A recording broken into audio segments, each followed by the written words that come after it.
Oke,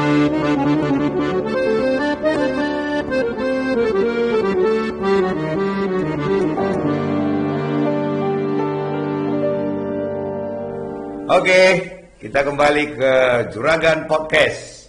Hari ini kita kedatangan teman baik yang begitu aktif dalam kegerakan-kegerakan yang ada di kota ini untuk melihat para pekerja bisa bekerja dengan baik. Dan sebelum kita teruskan, kita membuka ini kita dulu, Pak. Oke.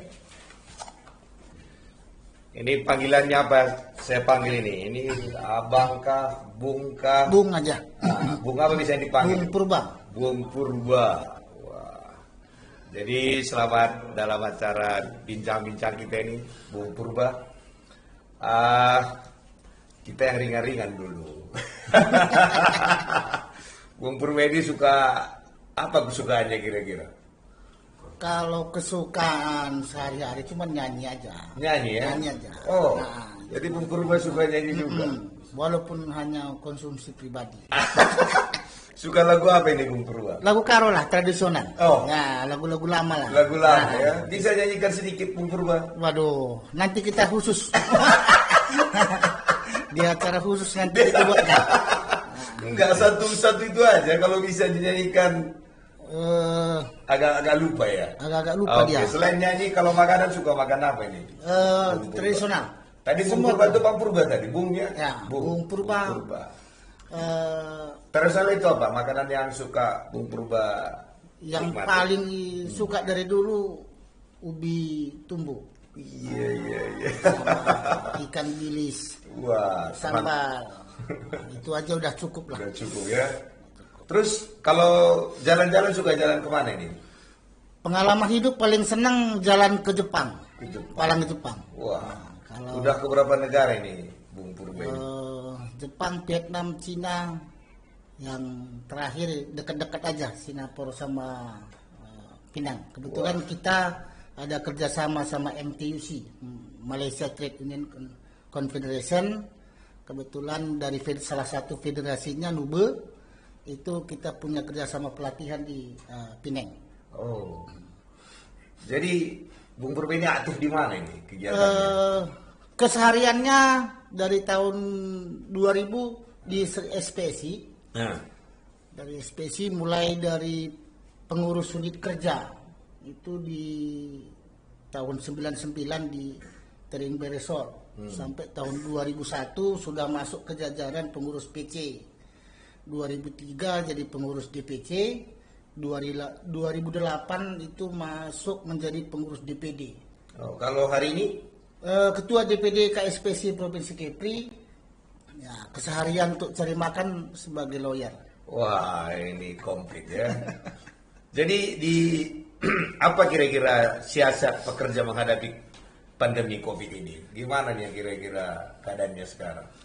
Ini agak susah sedikit posisi kita pekerja buruh karena pada saat pandemi tinggi-tingginya April tahun yang lalu kita yang habis-habisan dihantam, baik dari pengusaha, dari pemerintah, semua. Tapi pada saatnya kita mau pekerja dirumahkan, itu pengusahanya ngamuk. Oh. Sedangkan pada saat pandemi, semua menyalahkan buruh.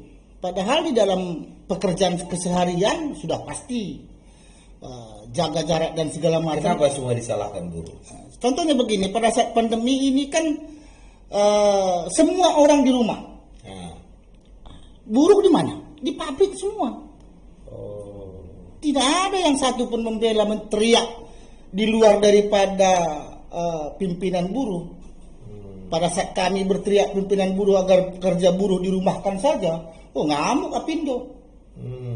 Kering kantongnya. Ini kan bahaya. Pada saat ada 347 pekerja kena COVID wilayah muka kuning, di mana mereka? Kalang kabut pemerintah. Ya. Pada saat yang paling terkena imbas itu kan tourism. Tourism ini hancur-hancuran memang karena pekerjaannya dirumahkan, gaji ya ada yang dikasih, ada yang 50%, ada yang di PHK, disuruh nuntut apa segala macam, sedangkan kita hubungan industrial kita sulit sekali. Gitu loh. Seandainya undang-undang yang lama saja itu dilakukan, itu pun masih sulit. Ya, karena kan pandemi ini kan semua kena sebenarnya, baik pengusaha, baik pemerintah, baik seluruh dunia juga kena. Ya, cuman yang tidak kena usaha farmasi dan kesehatan. Oh iya. Untungnya 800%. Nah, ini makanya ada statement bahwa ini adalah konspirasi. Karena yang diuntungkan hanya mereka. Gitu loh. Dan ini jujur saja bagi kami pekerja buruh, pekerja pabrik yang mengerjakan farmasi pun tidak mendapatkan apa-apa. Contohlah seperti contoh satu di Muka Kuning itu JMS. Itu kan pabrikasi industrial untuk alat kesehatan. Tidak ada penambahan upah Rp1 pun. Jadi kira-kira apa aja jeritan buruh ini kondisi begini? Jeritan buruh yang pada hari ini ya miris betul, memang kami mau berteriak kepada siapa. Dalam salah satu media yang lalu, buruh itu kehilangan figur dan kehilangan sosok dan kehilangan bapak. Biasanya siapa ini bapak dari buruh ini? Kalau biasanya paling tidak kalau anaknya marah, anaknya ngambek itu ada, kalau tidak bapak ya kan saudara. Kalau tidak pemerintah yang ngalamin berarti ada asosiasi pengusaha. Dua-duanya bless. Jadi buruh merasa ditinggal. Sekarang buruh Bagaimana? tinggal sendiri, berjuang sendiri. Kita lihat juga pengusaha juga bermain sendiri, pemerintah bermain sendiri dengan caranya, dengan gayanya. Tinggal kami buruh, walaupun dalam pandemi ini bertemu, berdiskusi sesama pimpinan buruh, tapi jujur memang solusinya memang jurus terakhir. Tetapi pada saat kita mau lakukan jurus terakhir juga, situasinya tidak Jurus terakhir itu memungkinkan. apa ini jurus terakhir ini? Ya kalau memang jujur saja dengan kondisi seperti ini buruh, dari tahun-tahun sebelumnya sudah pasti batang lumpuh. Emang nggak diadakan dialog sama pemerintah, sama pengusaha? Kan dialog segala sesuatu bisa diselesaikan di atas meja. Ya memang, tapi tidak selamanya dialog menyelesaikan. Kalau selamanya. dialog itu buntu, ya barulah ada yang lain. Kan ini kan dialog itu kan Ya memang cara kita untuk menyelesaikan masalah. dialog itu adalah salah satu sarana. Ah. Banyak sarana sebenarnya Iya, untuk iya. menyelesaikan masalah. Tetapi kelihatan sekali mereka sudah lebih asik dengan permainannya sendiri. Begitu. Jadi kalau kita lihat bahwa buruh ini dalam keadaan... Tapi udah pernah memang dialog. Udah sering. Kebetulan saya juga tahun ini mulai 4 tahun terakhir itu adalah LKS tripartit provinsi. Dialog pun ya hasilnya tinggal di tempat dialog, tidak pernah dibawa pulang. Oh, jadi dialog buntu dia. Buntu. Gitu. Jadi kira-kira solusinya gimana ini supaya semua bisa tertolong menurut pandangan dari Bung Purba ini, apa kira-kira solusinya?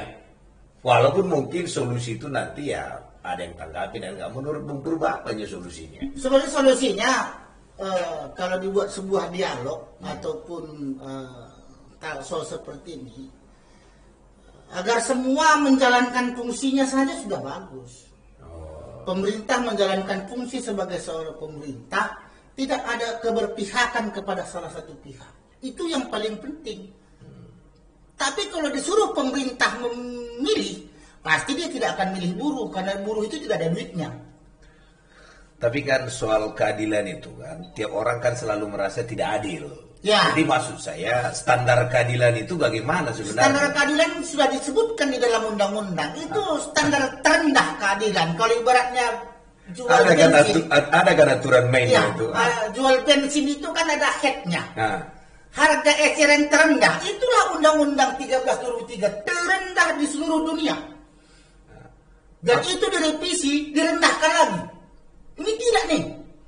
Jadi itu undang-undang terendah, ratifikasi ILO, implementasi ratifikasi ILO itu dimasukkan ke dalam Undang-Undang 13 2003, ada 21 2000 dan segala macam. Itu sebenarnya yang paling terendah. Tapi yang terendah ini, ini tadi, kita buruh tidak punya kekuasaan di politik, sedangkan itu semua harus main politik. Kan gini, waktu di undang-undang itu pasti tidak ada undang-undang yang sempurna.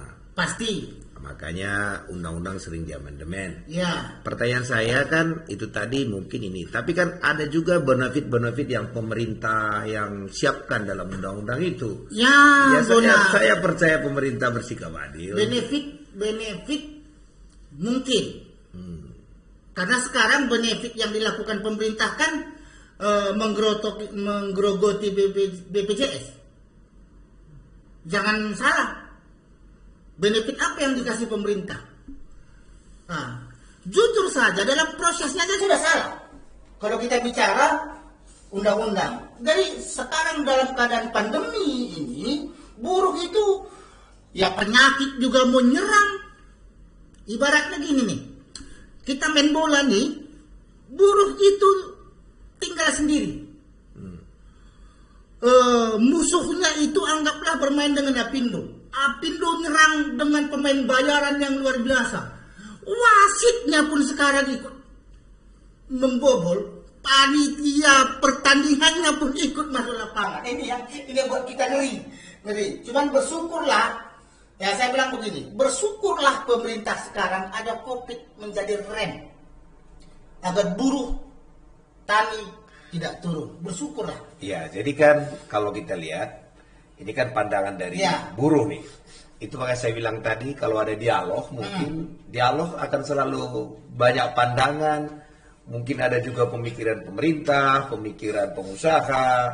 Dan kalau bisa dialogkan kan, tidak semuanya bisa dipuaskan. Betul, tapi begini maksud saya, memang tidak semua dan tidak akan semua bisa dipuaskan. Itu sudah pasti. Apalagi sering di jargonnya pemerintah bukan jadi alat pemuas. Ya kan? Ya. Tapi begini, kalau sudah bagus, kenapa itu tidak dipertahankan? Yang belum bagus, mari kita perbaiki. Eksempel saja, dengan 5 syarat diadakannya outsourcing, itu saja sudah sekarang. Kalau kita jalan ke Tanjung Muncang, outsourcing itu berapa tingkat? Bukan 1 tingkat. Mainkon, subkon, borongan. Ya, maksud saya dalam kondisi kayak gitu, siapa yang wasitnya harus turun? Pemerintah. Kalau ditanya pemerintah, ini tim kurang. Padahal kalau kamu jalan-jalan ke kantor gubernur, ke kantor wali kota, masih banyak orang yang nggak ada pekerjaan, cuma main game aja. Mereka main ular-ular itu. Itu main Zuma dia. Itu jujur saja. Ini kondisi real kita. Kita tidak bisa mengatakan yang, apalagi saya 3 tahun menjadi staf khusus gubernur. Jadi waktu Bapak Bung Purbaya staf khusus gubernur, kenapa nggak suarakan semua suara? Sudah. Cuman kan gubernurnya juga peka. Kan tidak semua. Kadang-kadang pimpinan itu juga tidak dua-duanya kupingnya didengar. Ada beberapa hal. Jadi setelah 3 tahun Bung Purba di situ, tidak ada sedikit pun. Ada. Ada. Apa kira-kira perjuangan Bung Purba buat buruh saat itu? Contoh UMSK. Kita berjuang. Setelah saya tidak jadi staf khusus, alhamdulillah. Malah saya waktu itu jujur saja sampai KMA saya BK dan menang, gitu. Tapi kenyataannya sekarang pemerintah kan cari aman dalam posisi yang maksud saya gini, jangan pakai istilah belah bambu lah. Ya pada saat mau jelang pemilu atau pilkada, buruh disanjung-sanjung. Kan ini baru pelantikan ya, udah pelantikan gubernur. Kan ada janji-janji mereka buat buruh saat itu kan. tinggal diverifikasi, dicatat dan disodorkan kepada mereka janji. Ya, mungkin tugas berat lah. Tugas berat kepada gubernur yang baru, terutama kepala dinas titipan. Kapan di dinas titipan lagi? Itu titipan kan sebelum gubernur yang baru ini. Sehingga gubernur yang baru bisa membersihkan titipan ini semua. Sehingga pejabat titipan maksudnya kayak titipan cendol, titipan apa ini? Iya, ada seseorang, contoh lah, ada salah satu saja yang saya tahu betul kepala dinas itu dalam rangka untuk menarik suara orang Batak dititipkan dia di situ, padahal kompetensinya tidak masuk. Oh, saya Gitu. kirain titipan durian, titipan apa? Iya, gitu. Ini sama seperti itu. Jadi akhirnya pasti kalau gubernur yang baru mempertahankan itu akan berdampak kepada kinerja. Iya kan, waktu kampanye kan pasti ada keinginan mereka, janji mereka kepada buruh, baik di kota, baik di provinsi, di mana saja. Nggak bisa janji itu kita pegang, baru dialog ini dulu janjinya Pak. Nggak bisa begitu dilakukan. Dipegang tidak, disampaikan iya, so dilaksanakan kan nanti urusannya. Bahasa politiknya kan begitu. Disampaikan sudah pasti. Iya, maksud saya kan yang disampaikan bisa kita kasih tahu ini janji Bapak, bagaimana realisasinya. Resikonya itu tadi, bahasa politik ini tidak bisa satu pun dipegang. Kuncinya semua nanti kita pertimbangkan. Bahasa yang paling indah yang kita dengarkan itu. Nah, tiba-tiba sudah kita sendiri pun lobby kadang-kadang DPR, DPD sudah oke, yang dari sana tidak mengajukan. Mana yang gitu? Dari pemerintah tidak mengajukan apa yang mau disetujuin sama DPR. Banyak. Yang sudah ada aja pun kadang-kadang dihilangin. Nah, gitu loh. Jadi dilematis memang, apalagi mungkin terkhusus per hari Senin kemarin PHI itu sudah pindah ke Senggara. Ini beban yang terberat buat buruh. Kalau pesangonnya 5 juta, jangan berharap dan bercita-cita untuk mempermasalahkan. Kan gitu. Nah, cuman untung saja kita di Batam. Kalau di Medan ada rumusnya. Oh, di Medan rumusnya gimana lagi rumusnya di Medan? Kalau di Medan kan itu tadi. Kalau di sini agak sulit memang, karena memang kita di perantauan kan. Kalau di Medan main gas saja sudah, kan gitu. Kalau coba kita mempermasalahkan sebuah masalah di peradilan hubungan industrial itu di Senggarang, sekali berangkat itu tidak boleh kurang 500.000. Anggap saja sidang itu sekitar 10 atau sekitar rata-ratanya sih 16 kali sidang kalikan.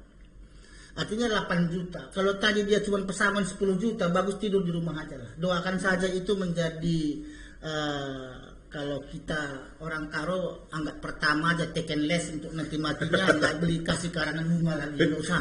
Nah, karena apa? Kita kan rugi waktu, rugi tenaga, dan terlambat sedikit dari Senggarang pasti nginap di sana. Nah, kalau buat teman-teman yang Muslim masih bisa nginap di masjid. Gereja jarang buka. Ini tadi kuncinya tak tahu kosternya dari mana. Kan gitu. Ini bahaya kita. Kalau tidak di penginapan tambah kos. Wah, ini berat buat kita sekarang.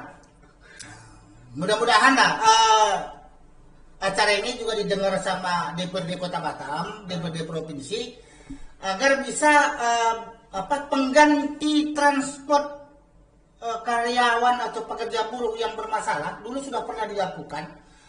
Bisa dijalankan kembali.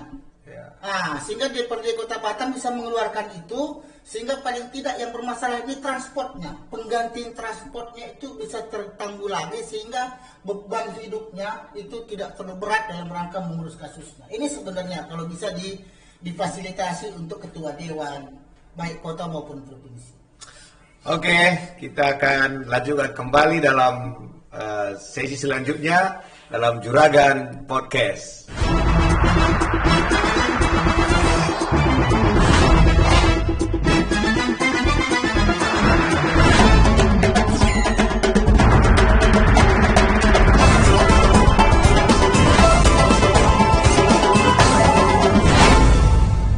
Oke, kita kembali ke Juragan Podcast. Kita lanjutkan bincang-bincang ringan kita dengan Bung Purba, yang kita lihat tadi bagaimana semangat Bung Purba untuk mengutarakan hati buruh yang tadi sudah mulai disampaikan. Tapi sekarang kita mau tanya yang ringan-ringan dulu. Jangan digas terus Pak Purba, Bung Purba. Jadi kira-kira waktu COVID gini banyak yang PHK juga ya? Banyak. PHK itu kan ada beberapa model. Ada yang memang terutama di tourism. Memang kalau tourism luar biasa. Karena tamu memang tidak ada. Ya. Kalau yang Sekarang kalau udah turisme gitu kan, bukan hanya buruh yang rugi, pengusaha pun rugi. Pasti. Pemilik hotel, pemilik tempat. Jadi sebenarnya mereka juga menjerit. Kalau mereka menjerit, kemana mereka menjerit? Kan artinya semua punya jeritan jadi buat COVID ini. Cuman kalau di dalam bisnis, kalau usahanya baru, kita juga paham. Karena kita juga dulu semua aktivis buruh itu sudah dididik hampir setahun di Singapura, kerjasama dengan NTUC. Bagaimana menghitung kos perusahaan, LOI dan segala macam, dan macam-macam manajemen. Kalau perusahaan yang return of investasinya belum sampai, ya pasti karena memang tidak ada satupun investasi yang tidak memakai uang bank kan, pasti. Cuman masalahnya ini perusahaan yang sudah berkarat, tiba-tiba memainkan sebuah manuver dengan alasan COVID. Disinilah sebenarnya yang membuat buruh itu sebenarnya marah.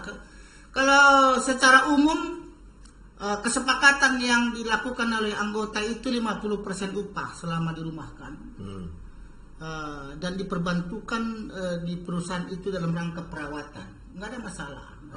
Tapi itu dijalankan kan? Dijalankan. Buruh komitmen.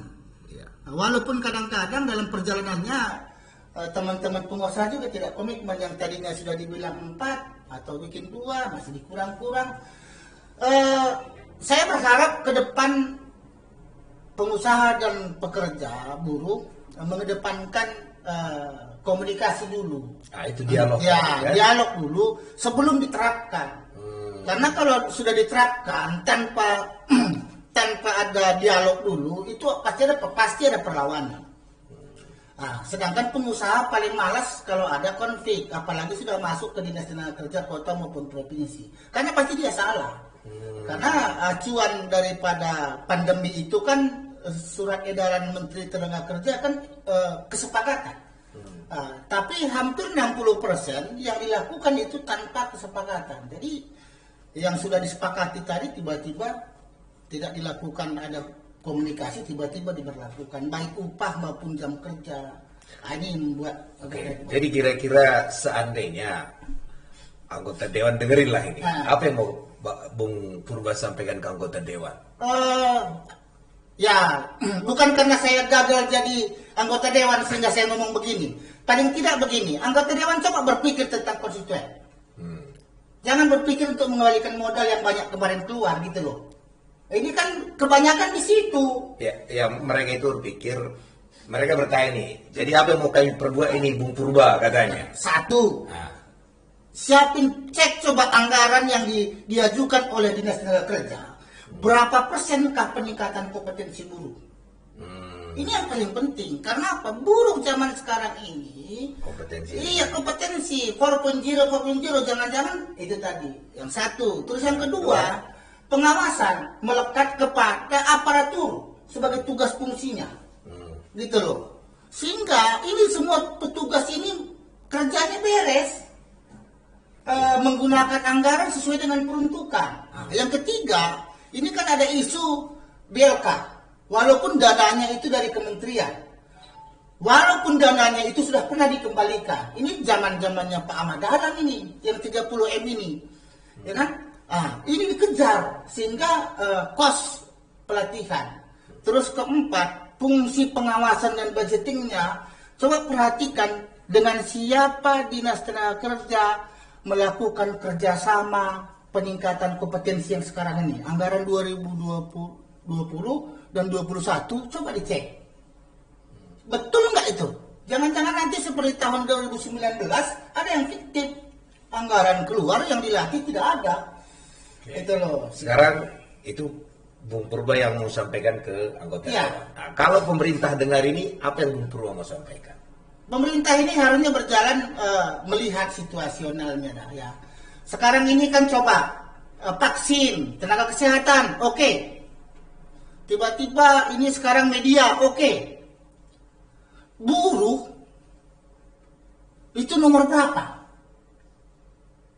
Ini nggak jelas ini. Jadi yang mau sampaikan ke Sudah saatnya tahap ketiga ini adalah buruh yang harus divaksin sebagai motor ekonomi nasional yang memberikan investasi. Kalau kita bicara ini kebetulan di podcast ini saya Bung sampaikan. Purba bicara supaya divaksin lah buruh ini. Ya, jujur saja dengan PPh 21 dan 25 berapa pajak buruh untuk support negara? Oke. Iya. Jadi- Kok dia jadi kelas ke-10? Ini loh, harusnya buruh dong kelas ketiga, anggap ya. Aparatur, kan gitu, kesehatan, Baru buruh karyawan. buruh dong. Ada lagi mau sampaikan ke pemerintah selain itu? Ya, berjalanlah sesuai dengan rule. Oke. Jangan pakai belah bambu. Buruh butuh perlindungan, tapi perlindungan sesuai dengan Belah aturan. bambu itu apa sebenarnya? Hah? Belah-belah ini, belah bambu itu apa? Karena pemerintah kalau tidak suka dengan buruh, ya tinggal seperti itu choice-nya. Oh. Gitu loh. Contoh gini, kalau kita bicara tentang upah, maka pada saat ada perusahaan yang tidak membayar upahnya, berarti pengusaha mengambil action. Hmm. Gitu loh. Kalau pekerja dilaporin, itu langsung PHK. Oke. Tapi kalau pengusaha, dia jauh. Jadi Bapak udah ngomong pemerintah. Sekarang ke pengusahanya apa kira-kira? Ini kita dialog apa? Sebagai kira-kira? mitra, Ah. sebagai mitra, mungkin pemerintah juga pengusaha juga harus berpikir. Ini kan sudah mulai masuk ke bulan 4. Kita harapkan setelah bulan 4 ini pandemi sudah clear lah. Kan gitu. Sehingga tidak berpikir untuk mengumpulkan dana terus kepada teman-teman. Bukan saya tidak suka teman-teman ojek online, ya. Tapi kan itu menjadi lahan jadinya. Jadi sebagai tanda kutip saja bahwa yang mereka lakukan itu. Pernah nggak berpikir bagaimana buruh ini yang mendapatkan 50% hanya mendapatkan upah untuk hidup dan berjuang hidup di tengah-tengah masyarakat? Kalau Apindo PHRI mendengar podcast ini, coba kumpulkan dana dan tanya kepada PHRI berapa ratus ribu pekerja pariwisata yang harus dibantu. Tidak ada. Dan saya jujur aja, setiap saya ngomong sama ketua Kadin, langsung kemana tak tahu. Nah, itu tadi. Jadi paling tidak maksud saya ini kan mudah-mudahan mereka dengar. Ya. Walaupun nanti terlambat dengar, mudah-mudahan pada saat dimasukin ke YouTube mereka bisa dengar. Tapi paling tidak saya katakan kita support apa yang mereka lakukan, ngumpulin dana untuk teman-teman ojek online. Tapi maunya semua juga dapat ya. Nah, sedangkan yang memberikan pajak ini kok nggak pernah dipikirkan yang Yang mau sampaikan maunya kalau kesana pun dikumpulin, semua lah dia. Jadi ada dia keadilan kira-kira gitu ya. Apalagi yang memberikan dana itu rata-rata dari perusahaan yang pekerja buruhnya bekerja hari Senin sampai hari Sabtu. Oke, ini terakhir apa kira-kira motivasi buat buruh-buruh ini kondisi kayak gini? Ya, kalau untuk buruh Kepri khusus Batam tetap solid, tetap fokus berjuang. Perjuangan kita belum berakhir. Tetap menunggu perintah dari pusat apa yang harus kita lakukan. Mudah-mudahan kita sama-sama berjuang dan berdoa tetap prokes sehingga bulan April nanti pandemi ini sudah bisa kita hidup normal dan kita berpikir hidup kembali. Kalau sekarang ini berjuang hidup, gitu. Hidup kembali. Kita tetap fokus, tetap tingkatkan produktivitas kita dalam pekerjaan. Mudah-mudahan dengan produktivitas yang kita berikan itu perusahaan maju bisa survive untuk kedepannya. Iya, ini pertanyaan terakhir ringan ini. Bung Purba dengan segala aktivitasnya begini, pengacara dan juga sibuk sana, ada waktu buat keluarga, anak? Minim lah. Minim ya. Cuman Tuhan tahu lah. Tuhan tahu karena semua anak. Iya ya. Yang dititipkan ke dari rahim itu kan cuma 3, tapi ada ribuan dari rahim-rahim yang lain yang Tuhan titipkan untuk kita layani. Itu aja sih yang selalu membuat saya semangat. Kan gitu, karena persaudaraan itu tidak hanya dengan darah, tetapi persaudaraan kita dari tidak kenal menjadi Jadi saudara. Purba menganggap dari yang kandung dan yang nggak kandung itu Sama. udah mulai mengasihi mereka sama ya, berjuang buat semua ya. Ya. Iya, jadi terima kasih buat Bung Purba buat waktunya, dan kita berharap yang mendengar jeritan buruh, masukan-masukan tadi supaya Indonesia ini mari kita bersama-sama lebih baik, dan kita tahu tidak ada yang sempurna, dan itu buat kita sama-sama belajar untuk lebih baik ke depan. Terima kasih, sampai ketemu lagi dalam acara Juragan Podcast selanjutnya.